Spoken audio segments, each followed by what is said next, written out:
Οι Ηνωμένες Πολιτείες Αμερικής δεν είναι άγνωστες με την πολιτική αστάθεια. Ωστόσο, η επιστροφή του Ντόναλντ Τραμπ στο Οβάλ Γραφείο ως 47ου Προέδρου σηματοδοτεί μια ιδιαίτερα εκπληκτική τροπή των γεγονότων. Μετά από μια ταραχώδη πρώτη θητεία και μια πικρή ήττα στις εκλογές του 2020, η επανεξέλιξη του Τραμπ άφησε πολλούς Αμερικανούς τόσο σαστισμένους όσο και βαθιά ανήσυχους. Η νίκη του σηματοδοτεί μια εμβάθυνση των πολιτικών διαιρέσεων που έχουν καθορίσει το έθνος. Η δεύτερη ορκομοσία του Τραμπ ήταν μια εντελώς διαφορετική υπόθεση από την πρώτη του. Η ατμόσφαιρα του θριάμβου και η υπόσχεση να κάνει την Αμερική ξανά μεγάλη έχουν εξαφανιστεί. Στη θέση τους υπήρχε μια αίσθηση θυμού και δυσαρέσκειας. Το πλήθος, μικρότερο και αισθητά λιγότερο ενθουσιώδες, αντανακλούσε τις ανησυχίες ενός έθνους που παλεύει με την οικονομική αβεβαιότητα και τις κοινωνικές αναταραχές, μετά από μια παγκόσμια πανδημία και αρκετούς πολέμους ανά το κόσμο. Ο κόσμος παρακολουθεί με κομμένη την ανάσα καθώς ο Τραμπ ξεκινά τη δεύτερη πράξη του.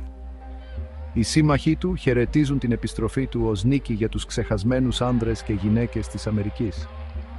Οι επικριτές του εν τω μεταξύ τη βλέπουν ως σοβαρή απειλή για τη δημοκρατία και το κράτος δικαίου. Μόνο ο χρόνος θα δείξει τι επιφυλάσσει η δεύτερη προεδρία του Τραμπ για τις Ηνωμένες Πολιτείες και τον κόσμο. Η πρώτη θητεία του Ντόναλντ Τραμπ ως 45ου Προέδρου των Ηνωμένων Πολιτειών ήταν τουλάχιστον χαοτική. Από την πρώτη μέρα η κυβέρνησή του μαστιζόταν από σκάνδαλα, αντιπαραθέσεις και μια περιστρεφόμενη πόρτα προσωπικού. Οι πολιτικές του, που συχνά εφαρμόζονταν μέσω εκτελεστικών διαταγμάτων, αντιμετωπίστηκαν με σφοδρή αντίσταση από τους δημοκρατικούς, ακόμη και από ορισμένους στο εσωτερικό του κόμματός του. Στο οικονομικό μέτωπο, ο Τραμπ διαφήμιζε τις φορολογικές περικοπές του ως ευλογία για τη μεσαία τάξη. Ωστόσο, οι επικριτές υποστήριξαν ότι ωφέλησαν κυρίως τις εταιρείες και τους πλούσιους. Οι εμπορικοί του πόλεμοι, ιδίως με την Κίνα, διατάραξαν τις παγκόσμιες αγορές και αύξησαν τις τιμές για τους καταναλωτές. Η οικονομία, αν και βίωνε μια περίοδο ανάπτυξης, χαρακτηριζόταν από αυξανόμενη ανισότητα και συρρίκνωση της μεσαίας τάξης. Η σκληρή στάση στο μεταναστευτικό ήταν ένα καθοριστικό χαρακτηριστικό της προεδρίας του. Η κυβέρνησή του εφάρμοσε μια πολιτική μηδενικής ανοχής στα σύνορα, χωρίζοντας οικογένειες και κρατώντας παιδιά φυλακισμένα. Επίσης, θέσπισε απαγόρευση εισόδου σε πολίτες από αρκετές χώρες με μουσουλμανική πλειοψηφία, μια κίνηση που καταδικάστηκε ευρέως ως μεροληπτική. Στην παγκόσμια σκηνή, η προσέγγιση «Πρώτα η Αμερική» του Τραμπ αποξένωσε συμμάχους και ενθάρρυνε αντιπάλους. Αποσύρθηκε από τη Συμφωνία του Παρισιού για το κλίμα και τη Συμφωνία για τα πυρηνικά του Ιράν. Η συνάντησή του με τον ηγέτη της Βόρειας Κορέας Κιμ Γιονγκούν, αν και ιστορική, απέτυχε να παράγει κάποια συγκεκριμένη πρόοδο στην αποπυρηνικοποίηση. Η εξωτερική πολιτική του Τραμπ επικρίθηκε ευρέως ως αλλοπρόσαλη και επιζήμια για τα αμερικανικά συμφέροντα. Οι προεδρικές εκλογές του 2020 ήταν από τις πιο αμφιλεγόμενες στην αμερικανική ιστορία.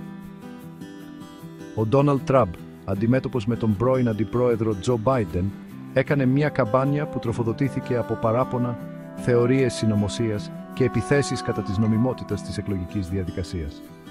Ο Μπάιντεν, εν τω μεταξύ, έκανε καμπάνια με μήνυμα ενότητας, ίασης και επιστροφής στην κανονικότητα. Παρά το γεγονός ότι βρισκόταν πίσω στις περισσότερες δημοσκοπήσεις, ο Τραμπ παρέμεινε προκλητικός, ισχυριζόμενος ότι οι εκλογές ήταν στημένες εναντίον του. Τη νύχτα των εκλογών, καθώς άρχισαν να έρχονται τα αποτελέσματα, έγινε σαφές ότι η κούρσα θα ήταν σκληρή. Ο Τραμπ πρόωρα ανακήρυξε τη νίκη του, ισχυριζόμενος εκτεταμένη νοθεία ψηφοφόρων χωρίς να παράσχει αποδείξεις. Καθώς ο Μπάιντεν πλησίαζε στη νίκη, η ρητορική του Τραμπ γινόταν ολοένα και πιο αχαλήνωτη. Στις 6 Ιανουαρίου, ένα πλήθος υποστηρικτών του Τραμπ, υποκινούμενο από τους ψευδείς ισχυρισμούς του Προέδρου για νοθεία στις εκλογές, εισέβαλε στο Καπιτόλιο των Ηνωμένων Πολιτειών σε μια προσπάθεια να αποτρέψει την επικύρωση της νίκης του Μπάιντεν.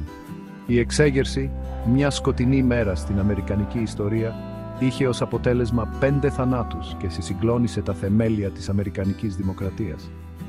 Παρά τη βία και το χάος, ο Μπάιντεν τελικά ορκίστηκε ως πρόεδρος των Ηνωμένων Πολιτειών.